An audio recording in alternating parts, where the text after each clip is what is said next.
পুত্রকে ইসমাইল আলাইহিস সালামের জন্য ইব্রাহিম আলাইহিস সালাম দোয়া করেছেন।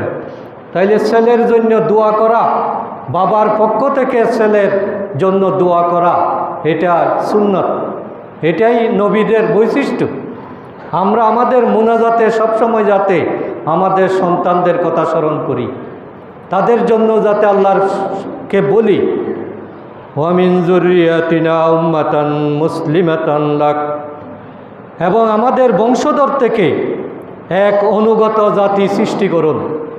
ইব্রাহিম আলাইহিস সালাম দোয়া করলেন যে আমাদের উভয়কে আপনি মুসলিম বানান, অনুগত বানান, এবং আমাদের মধ্য থেকে যারা পৃথিবীতে আগমন করবে সবাই যাতে আপনার ইবাদত গুজার হয়, মুসলিম হয়, অনুগত হয়, আল্লাহ তাআলা সেইভাবেই আমাদেরকে সৃষ্টি করেন।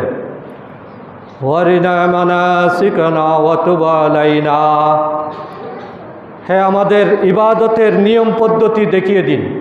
কাবা শরীফ নির্মাণ করার পরে আল্লাহ তাআলা সেটা প্রদক্ষিণ করার হুকুম দিলেন। হজের যে নিয়ম কানুন, এটার জন্য ইব্রাহিম আলাইহিস সালাম দোয়া করলেন ওয়ারিনা মানাসিকানা ওয়া তুব আলাইনা, আমাদের ইবাদতের নিয়ম পদ্ধতি আপনি দেখিয়ে দিন এবং আমাদেরকে ক্ষমা করুন।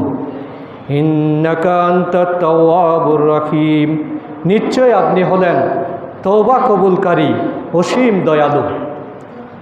তাহলে এই হচ্ছে ইব্রাহিম আলাইহিস সালাম, যাকে আমরা জাতির পিতা বলি।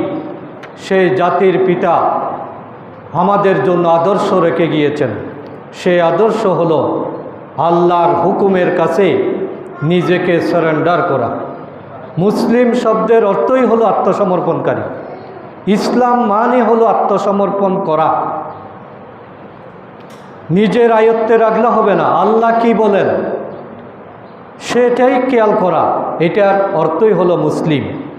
ইজ ক্বালা লাহু রাব্বুহু আসলিম, ইব্রাহিমকে যখন আল্লাহ বললেন ইব্রাহিম তুমি আত্মসমর্পণ করো, তুমি মুসলমান হয়ে যাও, তুমি আমি কি বলি সেটা চিন্তা করো, সেটা বাস্তবায়ন করো।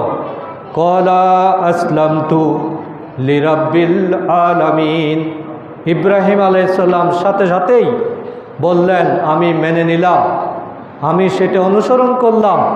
আমার রব গোটা বিশ্বজগতের পালনকর্তা রব্বুল আলামিন আমাকে যেটাই হুকুম করবেন এটাই আমি মেনে নেব। এই ব্যাপারে আমি কখনো চিন্তা করব না, কালক্ষেপণ করব না, অবহেলা করব না, অসতর্ক হব না।